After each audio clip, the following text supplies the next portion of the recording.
ये बताइए, नए मदरसों को सरकारी अनुदान सरकार ने बंद कर दिया है। अच्छा इस किया, बात का जिक्र किया। अच्छा किया है। अच्छा किया, मदरसों को कोई अनुदान सरकार का नहीं मिलना चाहिए। योगी सरकार अच्छा काम कर रही है। ये बिल्कुल सही किया उन्होंने, बहुत ही अच्छा किया है। बल्कि पुरानों का भी बंद कर देना चाहिए। पुरानों का क्यों बंद होना चाहिए? इसलिए कि उसकी जरूरत नहीं है। सरकार क्यों चलाएगी मदरसे? मदरसे कौन चलाएगा? मदरसे जो जिसको जरूरत है मदरसे की वो चलाएगा, जिसको नहीं जरूरत है वो नहीं चलाएगी। भाई कम्युनिटी को अगर जरूरत है तो कम्युनिटी चलाएगी, आधी रोटी खाएगी।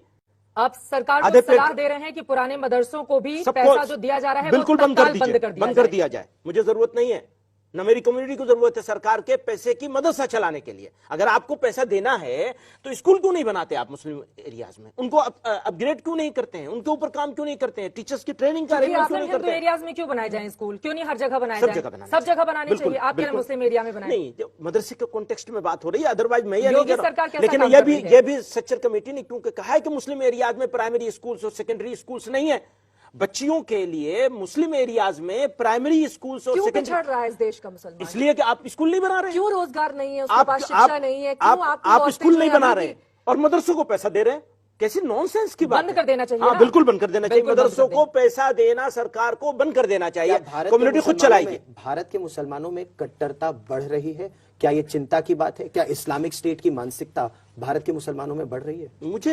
मुझे जो चिंता है वो तो है जरूर कि बढ़ सकती है, क्योंकि देखिए जब एक तरफ बढ़ेगी तो दूसरी तरफ भी बढ़ने का पूरा चांस है। लेकिन आप देखेंगे अगर क्योंकि आपने आईएएस का जिक्र किया है, तो हमारे प्राइम मिनिस्टर साहब ने भी इसको माना है, ऑस्ट्रेलियन प्राइम मिनिस्टर ने माना है और बहुत सारे ग्रुप्स ने माना है कि जितनी बड़ी संख्या में इंडिया में मुसलमान हैं वो इंडोनेशिया के बाद सबसे ज्यादा यहां है। और एक बात और बता दूं आपसे, इंडोनेशिया से भी ज्यादा है।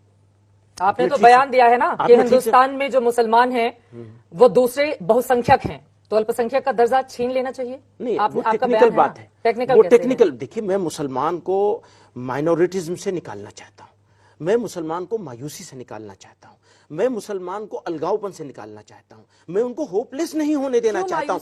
आपकी वजह से मुझे यकीन है ये आप तीन लोग यहां बैठे हैं, मुझसे कितना भी सवाल करें लेकिन इस बात पर सहमत हैं कि इस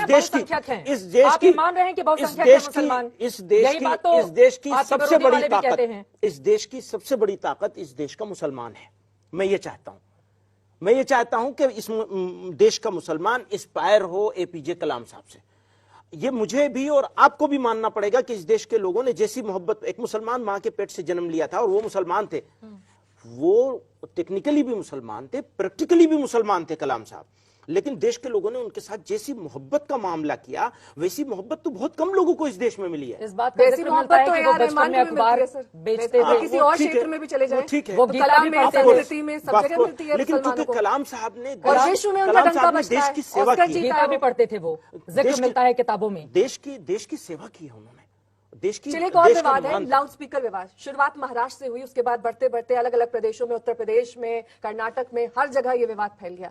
इस पर आप क्या राय रखते हैं? क्या ये विवाद जिस तरीके से शुरू हुआ और अभी भी चल रहा है, जैसे कि राज ठाकरे ने कहा कि हम आंदोलन भी कर सकते हैं? यूपी की मिसाल दूंगा आपको, दीजिए। यूपी की सरकार ने पाबंदी लगाई, लाउड स्पीकर पर पाबंदी लगाई और उसको इंप्लीमेंट किया ईमानदारी से। एक दो जगह की शिकायत है वो इंडिविजुअल हो सकती है, ईमानदारी से इंप्लीमेंट किया, मंदिर मस्जिद दोनों ईमानदारी से इंप्लीमेंट किया, तो किसी ने विरोध किया उसका? आप फैन नजर आ रहे हैं योगी आदित्यनाथ के, बहुत अच्छा काम अभी आप यहाँ से एक अभी तक तो आपने मुझे कहीं और खड़ा किया था, अब अचानक दूसरी जगह खड़ा कर दिया। बोल रहे हैं कि मदरसों से पैसा हटा के बहुत अच्छा किया, लाउड स्पीकर हटा के बहुत अच्छा काम किया। जी हाँ, तो फैन ही हुए ना योगी जी। जो ईमानदारी से जो काम भी ईमानदारी से होगा और सबके लिए होगा, हम उसका विरोध क्यों करें? और रीजनेबल होगा तो ईमानदारी से बुलडोजर भी चले आतंकी नहीं, वो ईमानदारी से नहीं हो रहा है, दंगाइयों पर तो वो ईमानदारी से नहीं हो रहा है, उसके अंदर सिलेक्टिव है, जैसे खरगोन में हुआ। अगर वो सिलेक्शन खत्म हो जाए और बराबर के लिए काम होने लगे तो हो सकता है हम उसका भी सपोर्ट करने लगे। जो अपराधी है सिर्फ उसी पर बुलडोजर चल रहा है। आप लोगों ने चश्मा लगा रखा है। एक बात समझिए, अपराधी होने का फैसला एडमिनिस्ट्रेशन करेगा या कोर्ट? चलते क्यों आखिरी 30 सेकंड है। इस्लाम में या मुसलमान धर्म का पालन करने वाले कुछ लोगों में कट्टरता जो बढ़ती जा रही है, उसको रोकने के लिए आप क्या कर रहे हैं? उसके लिए सब तरफ से कट्टरता को रोकना पड़ेगा और उसके लिए हम मोहब्बत की बात कर रहे हैं। हम कहते हैं कर ना सकिए मोहब्बत तो मर जाइए। जिंदगी काम की है इसी काम तक। ये जो आपस क्या नॉनसेंस की बात है कि हम हिंदू मुसलमान की बात इतने बड़े प्लेटफॉर्म पे बैठ के कर रहे हैं। ये छोटा प्लेटफॉर्म नहीं है। वो चाहे आप जल्दी जल्दी इधर उधर भागते रहते हो, लेकिन इसकी एक गरिमा है। उस गरिमा को आप बचाना मेरे से ज्यादा आपका काम है। हिंदू मुसलमान नहीं कर रहे हिंदू थे, मुसलमान जो मत आपने करिए। बयान नहीं, दिया उसके आपको आधार नहीं, पे आपसे सवाल मैं पूछ रहे थे। आपको नहीं कह रहा हूं हिंदू मुसलमान, लेकिन देश में हिंदू मुसलमान किया जा रहा है, बंद करना होगा इसे। हमें हम होना है, मैं नहीं होना है। बिल्कुल, और अदालत का फैसला सर्वमान्य होगा काशी पर, मथुरा पर, इन मुद्दों देखिए, मैं पर। काशी मथुरा की तो बात ही नहीं करूंगा, क्योंकि मुझे पाबंदी लगा दी गई है। लेकिन बहुत छोटी सी बात है, या तो आपसी सहमति से होगा या कोर्ट से होगा।